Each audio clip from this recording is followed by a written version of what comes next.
Now the serpent was more crafty than any of the wild animals the Lord God had made. He said to the woman, "Did God really say, 'You must not eat from any tree in the garden'?" The woman said to the serpent, "We may eat fruit from the trees in the garden. But God did say, 'You must not eat fruit from the tree that is in the middle of the garden, and you must not touch it, or you will die.'" "You will not surely die," the serpent said to the woman. "For God knows that when you eat of it your eyes will be opened, and you will be like God, knowing good and evil." When the woman saw that the fruit of the tree was good for food and pleasing to the eye, and also desirable for gaining wisdom, she took some and ate it. She also gave some to her husband, who was with her, and he ate it.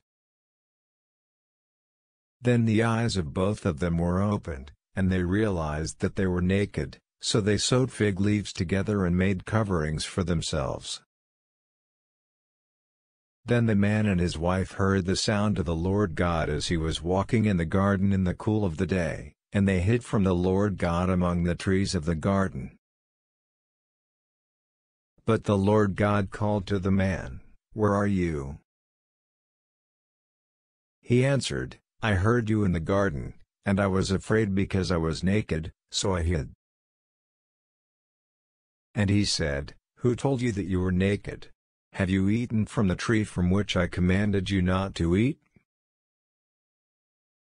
The man said, "The woman you put here with me, she gave me some fruit from the tree, and I ate it." Then the Lord God said to the woman, "What is this you have done?" The woman said, "The serpent deceived me, and I ate." So the Lord God said to the serpent, "Because you have done this, cursed are you above all the livestock and all the wild animals. You will crawl on your belly and you will eat dust all the days of your life.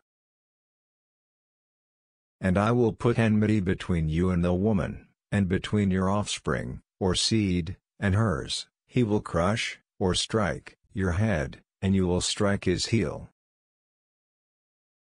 To the woman he said, "I will greatly increase your pains in childbearing, with pain you will give birth to children. Your desire will be for your husband, and he will rule over you." To Adam he said, "Because you listened to your wife and ate from the tree about which I commanded you, you must not eat of it. Cursed is the ground because of you, through painful toil you will eat of it all the days of your life. It will produce thorns and thistles for you, and you will eat the plants of the field. By the sweat of your brow you will eat your food until you return to the ground, since from it you were taken, for dust you are and to dust you will return." Adam, or the man, named his wife Eve. Eve probably means living, because she would become the mother of all the living. The Lord God made garments of skin for Adam and his wife and clothed them. And the Lord God said, "The man has now become like one of us, knowing good and evil. He must not be allowed to reach out his hand and take also from the tree of life and eat, and live forever." So the Lord God banished him from the Garden of Eden to work the ground from which he had been taken. After he drove the man out, he placed on the east side, or placed in front, of the Garden of Eden cherubim and a flaming sword flashing back and forth to guard the way to the tree of life.